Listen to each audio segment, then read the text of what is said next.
في يوم حر وجاف في يوليو قررت تكتشف حوض الأمازون بمركب.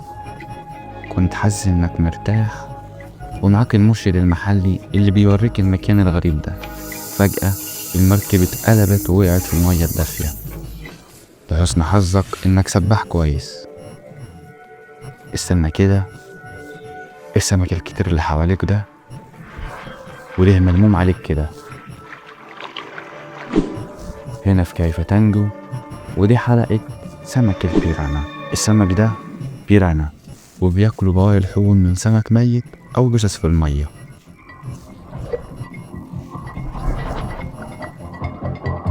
لكن البيرانا حمراء البطن هي الأخطر والأكثر شراسة، وكمان هي أكتر نوع منتشر. واضح إنك دلوقتي وسطهم، عشان إحنا في موسم الجفاف منسوب المية واطي، وسرب السمك ده بقى فوق 100 سمكة بأسنان حادة زي السكاكين وفك قوي بيعض القوة. والأسوأ من كده إنهم جعانين. يمكن تفتكر الخبر اللي حصل في يناير 2020 في البرازيل في ولاية بارانا، لما أكتر من 30 واحد اتعرضوا لهجوم من البيرانا. هي طبعا اسمها بارانا، دي اسم على مسمى. الهجمات دي حصلت على كذا يوم، والسلطات حطت يافطات تحذير شديدة. طب يا ترى لو انت اتحطيت في الموقف ده هتعمل ايه؟ هنا في كيف تنجو هتعرف تعمل ايه.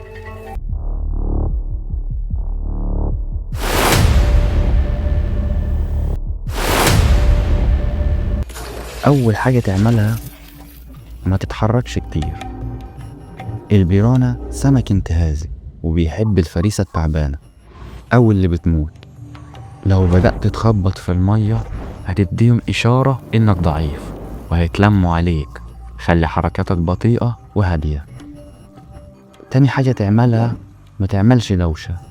البيرانا حمراء البطن بتحدد فريستها عن طريق السمع الدقيق، وكمان بيشتغلوا كفريق واحد. بيمتدوا في المية يدوروا على الأكل، وأول ما يلاقوا حاجة بيتواصلوا مع بعض بأصوات، وده بيخلي الوليمة تبدأ.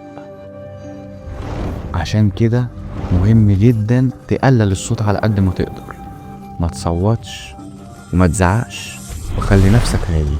تالت حاجة تعملها حاول تروح لمية أعمق. الهجمات على البشر زادت في السنين اللي فاتت. العلماء بيقولوا السبب إن في سدود كتير اتبنت على نهر الأمازون، وده بطأ التيار وخلى الناس تنزل تعوم. المية البطيئة والدافية دي بالظبط اللي البيرانا بتحبها. لو تقدر اتحرك بهدوء ناحية المية الأعمق اللي أبرد والتيار فيها أسرع. صحيح التيار أخطر لو انت مش سباح قوي، لكن ده بيبعدك عن انك تبقى وليمة. آخر حاجة تعملها انك تحمي ايدك ورجلك. الايدين والرجلين المكشوفين هم أول هدف للبيرانا.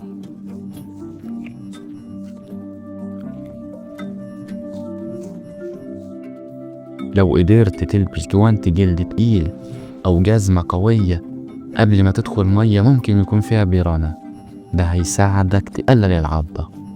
صحيح العضة هتوجع برضه، بس هتخرج منها بقطع لحم أقل. الرئيس الأمريكي ثيودور روزفلت هو اللي خلى البيرانا وحش مشهور لما كتب في كتابه عن رحلته في الغابة عبر البرية البرازيلية إنه شاف بقرة اتاكلت لحد العظم. بس الخبراء بعدين وضحوا إن المشهد كان متجهز مخصوص عشانه. الحقيقة إن البيرانا مش مرعبة بالشكل ده زي باقي الحيوانات، هم خايفين منك أكتر ما انت خايف منهم. أفضل حل إنك تسيب لهم مساحة، خصوصا لو كانوا بيحموا البيض أو جعانين جدا. وبصراحة لو وقعت في نهر الأمازون في كائنات أخطر من البيرانا ممكن تقلق منها، زي التماسيح والطفيليات المميتة.